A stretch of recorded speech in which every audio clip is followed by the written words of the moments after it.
El lingüista norteamericano Noam Chomsky elaboró la lista de las 10 estrategias de manipulación a través de los medios de comunicación masiva, que reproducimos aquí y que van desde la estrategia de la distracción, pasando por la estrategia de la gradualidad hasta mantener al público en la ignorancia y la mediocridad. 1. La estrategia de la distracción. El elemento primordial del control social es la estrategia de la distracción, que consiste en desviar la atención del público de los problemas importantes y de los cambios decididos por las élites políticas y económicas, mediante la técnica del diluvio o inundación de continuas distracciones y de informaciones insignificantes. La estrategia de la distracción es igualmente indispensable para impedir al público interesarse por los conocimientos esenciales, en el área de la ciencia, la economía, la psicología, la neurobiología y la cibernética.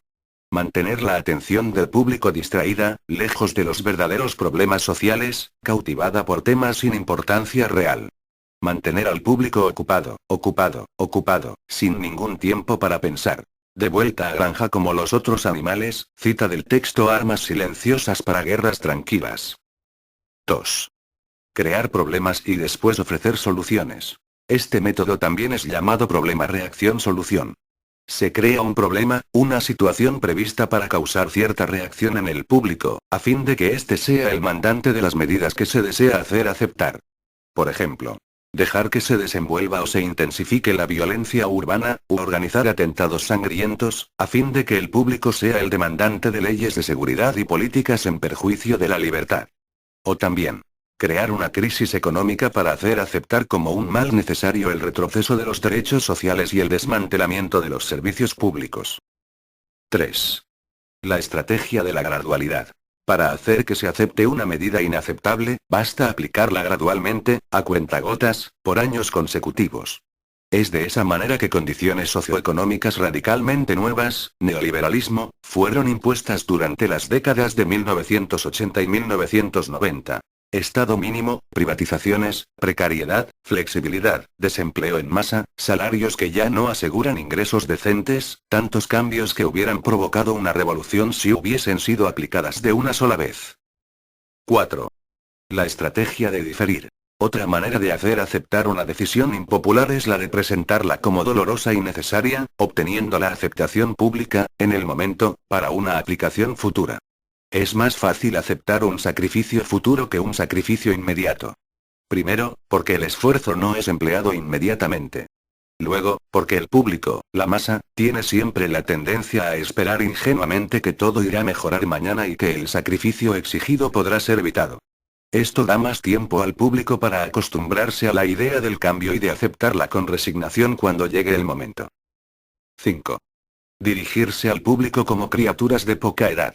La mayoría de la publicidad dirigida al gran público utiliza discurso, argumentos, personajes y entonación particularmente infantiles, muchas veces próximos a la debilidad, como si el espectador fuese una criatura de poca edad o un deficiente mental. Cuanto más se intente buscar engañar al espectador, más se tiende a adoptar un tono infantilizante. ¿Por qué? Si uno se dirige a una persona como si ella tuviese la edad de 12 años o menos, entonces, en razón de la sugestionabilidad, ella tenderá, con cierta probabilidad, a una respuesta o reacción también desprovista de un sentido crítico como la de una persona de 12 años o menos de edad, ver Armas silenciosas para guerras tranquilas. 6. Utilizar el aspecto emocional mucho más que la reflexión. Hacer uso del aspecto emocional es una técnica clásica para causar un cortocircuito en el análisis racional, y finalmente al sentido crítico de los individuos. Por otra parte, la utilización del registro emocional permite abrir la puerta de acceso al inconsciente para implantar o injertar ideas, deseos, miedos y temores, compulsiones, o inducir comportamientos y 7. Mantener al público en la ignorancia y la mediocridad. Hacer que el público sea incapaz de comprender las tecnologías y los métodos utilizados para su control y su esclavitud.